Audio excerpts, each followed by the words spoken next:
Hey everyone, what's going on? This is Sarah Lee Day and you're watching Dubsado Tidbits. The things you need to know about Dubsado delivered in bite-sized pieces.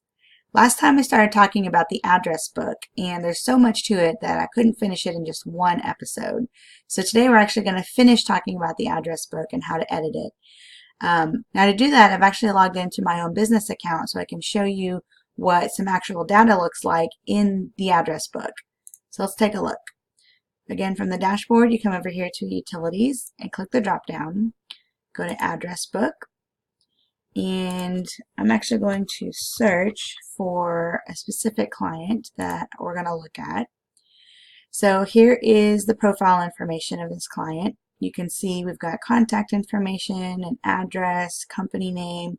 I do have some custom map fields for referred from, and also I have a link for workflow strategy documents that I share with my client, and I have that as a custom map field here.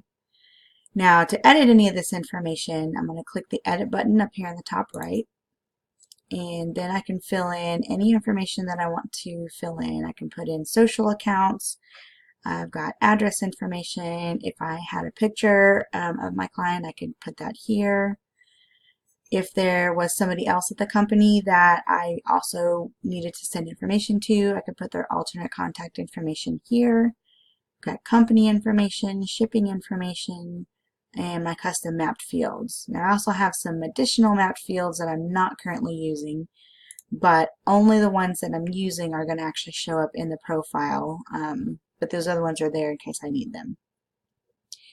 Now we already talked about over here we've got the social information, the portal information. So let's look at these other tabs across the top here. From any profile in your address book, you can see at a glance all of the emails that you've ever sent them.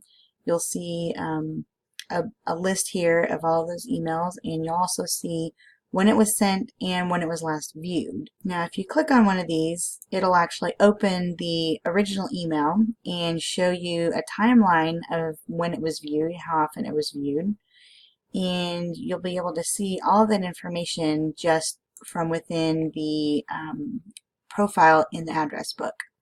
Now you can also send a message directly from the profile, and when you click that, it's going to populate their email address, and then you can type in your subject and your body content and send that directly from there. Under the Forms tab, this is a list of all of the forms that you've ever sent to the client, ever applied to their project, applied to any project. So if you had multiple projects with a client, this is going to be a list of all documents across all projects. That way you can have an easy way to access all their information. If you're not really sure which project it was a part of, you can come in here and look at all of those individually. Under projects, you'll be able to see all of the different projects that you've had with the client, and you can even click into each of those projects here individually, and it'll take you directly into that project.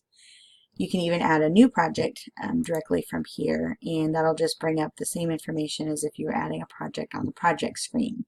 You'll put in a title, add some dates if that's relevant. It still makes you select the client even though you're within the client profile.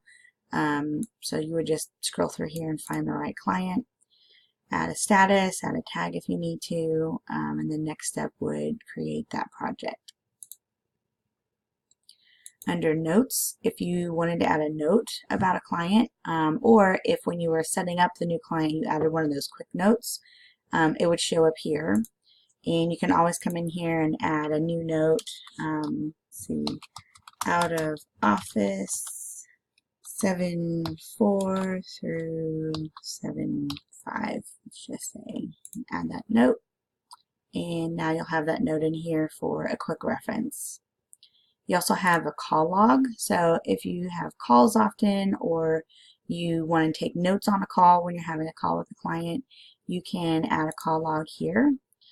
This just populates with the date and time that you click to add this, but you can always change this if you need to. Like if this was notes about a call that you had yesterday, you can put that in, put in what time it was, and it'll change that date and time there.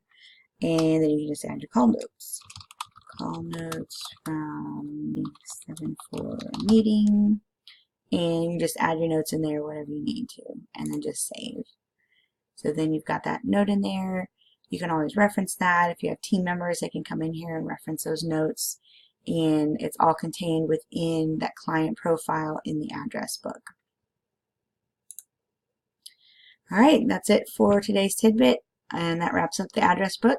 For more information about receiving updates, requesting future episodes, or getting help with your own Dubsado account, check out the links in the description below this video or visit saraleiday.com. Thanks for watching. Have a good one.